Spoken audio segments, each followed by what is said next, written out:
আসসালামু আলাইকুম রহমতুল্লাহ। আজকে শুক্রবার, জুমার দিন, জুমা মুবারক।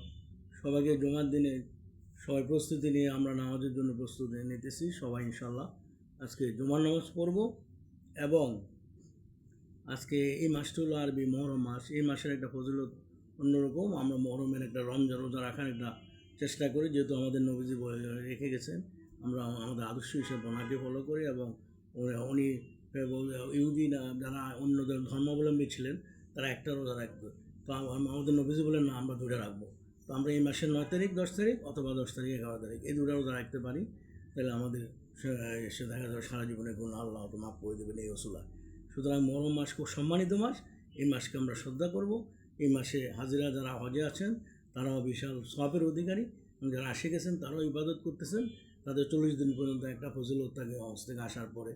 ওনারা যে দোয়া করবেন বা যার জন্য দোয়া করবেন ওনারা আল্লাহ কবুল করবেন, যেহেতু আল্লাহ রসুলের মক্কা, মদিনা, মিনা, আরাফা, মুজদালিফা, বড় জামানা, ছোটোগুলো অনেক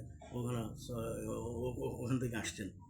সুতরাং আমরা ওনাদের জন্য দোয়া করবো। আমি রসুল্লাহ আসলামের রোজা মোবারকে আমরা সালাম দিচ্ছি। সাল্লাতু আসসালামু আলাইকুম রাসূলুল্লাহ, সাল্লাতু আসসালামু আলাইকুম হাবিবাল্লাহ।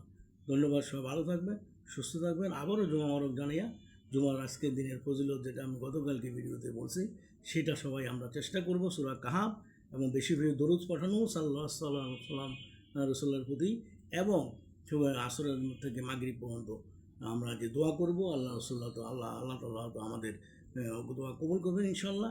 সবাই ভালো থাকবেন, সুস্থ থাকবেন। আবারও সালাম জানিয়ে শেষ করছি। আসসালামু আলাইকুম রহমতুল্লাহ। ধন্যবাদ।